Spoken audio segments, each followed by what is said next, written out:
মুখ্যমন্ত্রী সন্দেশখালীতে আসার কোনো প্রয়োজন মনে করেনি।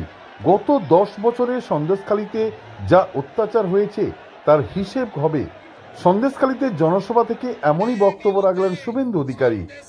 মাননীয় কলকাতা হাইকোর্টের নির্দেশে সন্দেশখালী অত্যাচারিত মাতৃশক্তি বশ্যতা বিরোধী লড়াইকে সমর্থন জানাতে সন্দেশখালীর ন্যাজাটে বিজেপির বিশাল জনসভায় উপস্থিত ছিলেন শুভেন্দু অধিকারী ও সুকান্ত মজুমদার।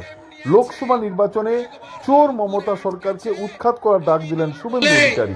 এক পুলিশ অফিসার পায়ে জুতো দিয়ে মারিয়েছে আমাদের, আমরা বসে লড়াই করেছি। তারপরে হাইকোর্ট থেকে লড়াই করে আমরা ঢুকেছি সন্দেশখালী, আবার গেছি জেলিয়াখালী। সন্দেশখালীতে বাদল দাসের বাড়িতে সেবা কেন্দ্র চালু হচ্ছে। যত অত্যাচার করেছে 10 বছরে সব হিসাব হবে, সব হিসাব হবে। আর এই তৃণমূলকে উৎখাত করতে হবে। আজকের এই সভা থেকে আমরা কেন্দ্রের নির্বাচন কমিশন এবং যারা তদন্তকারী সংস্থা আছে তাদের বলবো, একা শাহজাহানকে পুরলে হবে না।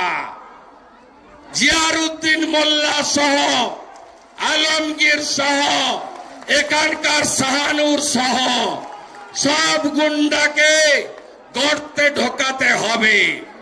আর একা সন্দেশখালী নয়, পশ্চিম বাংলায় এমন 25 থেকে 30টা সন্দেশখালী আছে। তাই এ লড়াই চলছে, চলবে।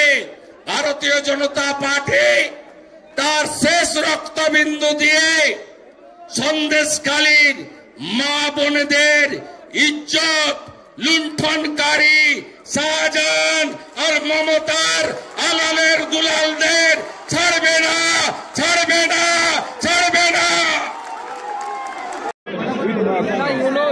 Politically, this election will be bipolar, predominantly bipolar. Only in few patches there is the existence of Congress. Otherwise, they don't have any hold on ground. So obviously, it will be a bipolar election between BJP and TF. Smart news Bangla. Smart news Bangla.